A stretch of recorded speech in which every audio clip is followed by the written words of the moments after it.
হৈ পৰিছে নিগেটিভ এটা কেৰেক্টাৰ হৈ পৰিছে কাৰণ জুবিন গাৰ্গৰ মৃত্যুৰ সৈতে শ্যাম কানুৰ এতিয়া সম্পৰ্কৰ কথা আহিছে সেই বিষয়বোৰ উত্থাপন হৈছে নমস্কাৰ স্বাগতম নিউজ 18 অসম নৰ্থ ইষ্টৰ ইয়া হৈছে পোনপটে অসম প্ৰচাৰ ষ্টুডিঅ'ত মই প্ৰাঞ্জল শ্যাম কানু মহন্ত অন্তৰ্ধান আত্মগোপন কৰিছে নেকি ক'ত পলাই আছে শ্যাম কানু যিজনে বৰ ডাঙৰ ডাঙৰ কথা কৈছিল পূৰ্বতে বহুত ডাঙৰ ডাঙৰ কথা কৈ গোটেই পৰিৱেশটোক অন্য এক দিশে নিবলৈ চেষ্টা কৰিছিল সেইগৰাকী শ্যাম কানু পলাতক আৰু সমগ্ৰ ঘটনাক্ৰমত জুবিন গাৰ্গৰ এই মৃত্যু জুবিন গাৰ্গৰ প্ৰতি অৱহেলা কৰা জুবিন গাৰ্গক বেপাৰীৰ দৰে ব্যৱহাৰ কৰা শ্যাম কানু মহন্ত ইয়া জুবিন গাৰ্গক ব্যৱহাৰ কৰিছিল আৰু এজন বেপাৰীয়ে যেনেধৰণে সামগ্ৰিক ব্যৱহাৰ কৰে ঠিক তেনেধৰণৰ ব্যৱহাৰ কৰিছিল এইটো শ্যাম কানুৱে অৱশেষত সেই শ্যাম কানু সন্দৰ্ভত আৰু কেতবোৰ তথ্য আহিছে সেই তথ্যখিনি আপোনালোকক জনাব বিচাৰিছো ছিংগাপুৰৰ পৰা অন্তৰ্ধান হৈছে শ্যাম কানু নামৰ এই ব্যক্তিগৰাকী অসমৰ শিল্পীৰ উভতনি যাত্ৰা এতিয়া অনিশ্চিত হৈ পৰিছে এফালে জুবিন গাৰ্গৰ মৃত্যু হৈ যোৱাৰ পাছতো গাত কথা নলগা আৰু কোনো ধৰণৰ গুৰুত্ব নিদিয়া এইজন ব্যক্তিয়ে এতিয়া অসমৰ আন 18 জন শিল্পী ছিংগাপুৰত আবদ্ধ হৈ আছে তেওঁলোকৰ প্ৰতিও যেন গুৰুত্ব নিদিয়াৰ দৰে আচৰণ কৰিছে তেওঁলোকক এতিয়া যোগাযোগ কৰা নাই বা তেওঁলোকেও যদি যোগাযোগ কৰিবলৈ চেষ্টা কৰিছে শ্যাম কানু নামৰ এই ব্যক্তিগৰাকীৰ সৈতে যোগাযোগ কৰিব পৰা নাই কাৰণ শ্যাম কানুৰ মোবাইল সুইচ অফ কৰবাত লুকাই আছে আত্মগোপন কৰি আছে কোনেও নাজানে ক'ত লুকাই আছে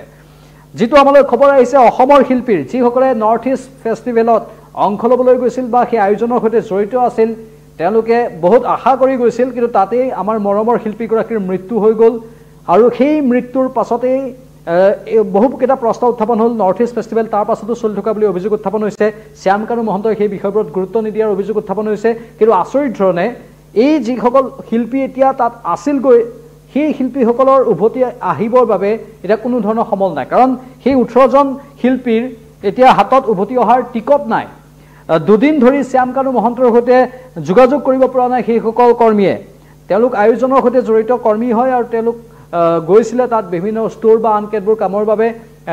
কিন্তু হঠাৎ এই অঘটনটো সংঘটিত হৈ গ'ল শ্যাম কানু মহন্তই কিন্তু নৰ্থ ইষ্ট ফেষ্টিভেল সম্পূৰ্ণৰূপে আয়োজন কৰা বুলিও খবৰ আহিছে মানে নৰ্থ ইষ্ট ফেষ্টিভেল আধাতে বন্ধ কৰা নাছিল শ্যাম কানু নামৰ সেই ব্যক্তিগৰাকীয়ে নিজৰ মুনাফাটো চাই নৰ্থ ইষ্ট ফেষ্টিভেল সম্পূৰ্ণ কৰিছিল মানে বেপাৰী মনোভাৱটো জুবিন গাৰ্গৰ দৰে অসমৰ সম্পদ এদিৰ মৃত্যুৰ হৈ যোৱাৰ পাছতো সেই বেপাৰী মনোভাৱটো এৰি দিয়া নাছিল এই শ্যাম কানু নামৰ ব্যক্তিগৰাকীয়ে আৰু আচৰিত ধৰণে এতিয়া তাত যিসকল আয়োজনৰ সৈতে জড়িত ব্যক্তি আছিল সেই নৰ্থ ইষ্ট ফেষ্টিভেল তথাকথিত নৰ্থ ইষ্ট ফেষ্টিভেল নামত সেই ফেষ্টিভেলবোৰ পাতি নিজৰ জেব গধুৰ কৰিছিল এই শ্যাম কানুৱে ইমান বছৰে সেই কথাটো বহুতে কৈ আছিল কিন্তু মুকলিকৈ কোনেও ক'বলৈ সাহস কৰা নাছিল বহু ক্ষেত্ৰত বহু প্ৰশ্ন আহিছিল কাৰণ অসমীয়া এজন ব্যক্তি ভাবিছিলোঁ যে মুকলিকৈ এইবোৰ কথা ক'লে অসমীয়া এজন ব্যক্তিৰ ব্যৱসায়ত প্ৰভাৱ পৰিব পাৰে কিন্তু এইজন ব্যক্তি আচলতে ব্যৱসায়ী নহয় এইজন ব্যক্তি এজন স্বাৰ্থপৰ বা অতি নিকৃষ্ট মানসিকতাৰ ব্যক্তি বুলিও এতিয়া সমগ্ৰ সমাজে ক'ব ধৰিছে এওঁ এতিয়া চাওক কেনেকুৱা ধৰণৰ চৰিত্ৰ এওঁৰ বৰ্তমান আত্মগোপন কৰি আছে তাত যিসকল আবদ্ধ হৈ আছে নৰ্থ ইষ্ট ফেষ্টিভেলৰ বাবে যোৱা অসমৰ যিসকল শিল্পী কৰ্মী সেই শিল্পী কৰ্মীসকলৰ সৈতে যোগাযোগ ৰক্ষা কৰা নাই বা তেওঁলোকক পুনৰ অসমলৈ উভতাই অনাৰ ক্ষেত্ৰত কোনো ব্যৱস্থা লোৱা নাই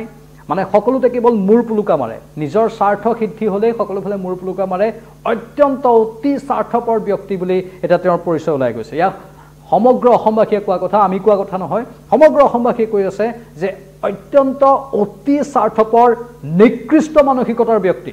অতি স্বাৰ্থপৰ নিকৃষ্ট মানসিকতাৰ ব্যক্তি বুলি সামাজিক মাধ্যমত এতিয়া সৰব আলোচনা হৈছে এই ব্যক্তিগৰাকীয়ে এতিয়া পলায়ন কৰি আত্মগোপন কৰি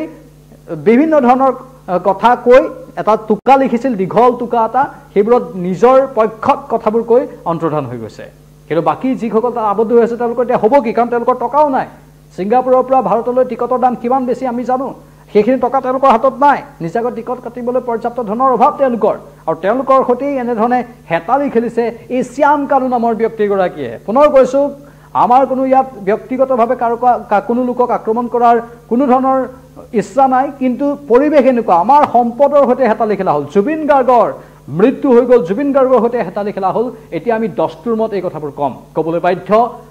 সাংবাদিক হিচাপে সংবাদ মাধ্যম হিচাপে নহয় অসমৰ জনতা হিচাপে এইখিনি কথা ক'বলৈ আমি বাধ্য এইখিনি কথা ক'বই লাগিব এই কথাবোৰত যদি আমি মাত নাপাতো কেতিয়া মাত মাতিম স্বাভাৱিকতে এই বিষয়বোৰ সেইকাৰণে আমি উত্থাপন কৰিছোঁ শ্যাম কানুৰ সকলো চৰিত্ৰ এতিয়া ওলাই গ'ল এই শ্যাম কানু বোলাজন এতিয়া দস্তুৰ মত আমি বাৰে বাৰে কম সকলো ৰূপ ওলাই গৈছে যিমান মুখা পিন্ধি আছিল যিমান প্ৰলেপ লৈ আছিল প্ৰতিটো প্ৰলেপে এতিয়া মোজ খাই গৈছে প্ৰতিখন মুখাই খোল খাই গৈছে